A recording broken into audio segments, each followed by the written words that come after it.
So welcome to our last video on the morality of vaccines, where we're going to look today at the actual document that came out from the Congregation for the Doctrine of the Faith. This is a congregation, a department of the Vatican, that looks specifically at answering questions, specifically often moral questions that come to it, that are asked by bishops or by theologians from across the world.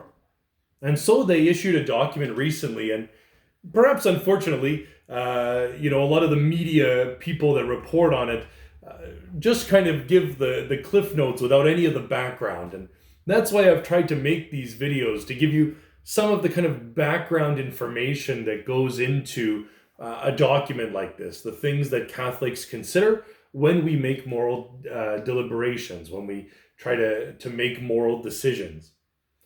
And so in this process, oftentimes, the media might just say, well, the Vatican says vaccines are okay. And that's true, but only under specific circumstances. And so it's important to kind of look at those circumstances in greater detail. So the first, as I've talked about already, is that in this case, we are sufficiently removed from the production of the vaccine. That the production, the testing, the origins of it, I'm so far removed from that I'm playing very little of a role in the deliberate, the construction, or the process of getting the vaccine out to the world. I'm playing very little of a role in kind of the great cog that is this giant wheel of the mess of vaccines. And so the Vatican would say, well, we're sufficiently removed from that process that we would not consider this to be sinful. But as I mentioned last video, the second question would be, do we have other options? The Vatican says that's going to depend upon the places where we live. Some places that are more remote might only have access to certain vaccines. Some countries might not offer the choice of which vaccine you want to receive. So in each different place, that's going to depend from region to region. And so the Vatican says, well, on that note, we can only say that if there are no viable alternatives, then it's okay. But if there are viable alternatives, then we should make every effort to seek those out.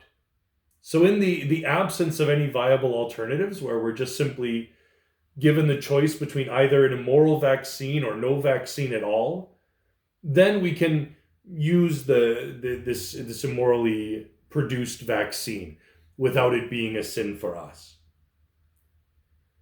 But then they added a third condition, and the third condition is an important one as well. And that's that they said that our opposition to this vaccine should also be known.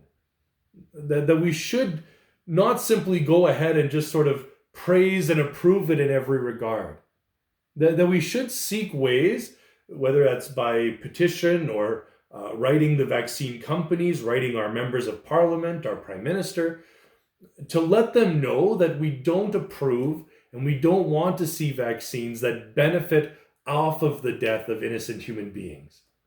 And so we should seek ways to make that objection known, that we shouldn't just go quietly into that dark night.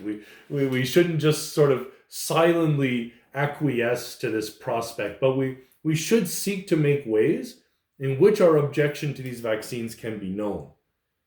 But the Vatican does conclude, assuming that these three things are true, assuming that we're sufficiently removed from the vaccine, that we didn't play a role in its production, assuming that we don't have any choice between a better option that's out there, and assuming that we do make our opposition known, then in that situation, receiving the vaccine would be a morally good act, that we can do so in a morally good conscience, recognizing that we're not ourselves committing evil in the reception of this vaccine.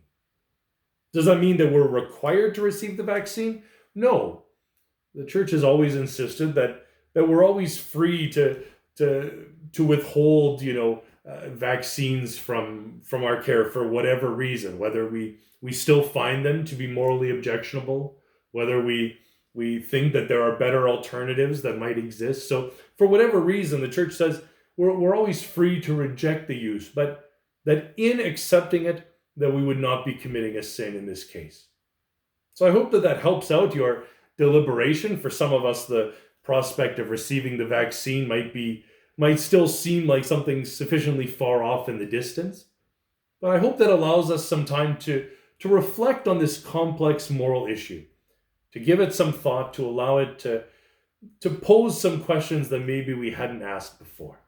If you have any questions, like I say, you can feel free to put them in the comments section of this video, and I'll try to answer them. Thanks so much.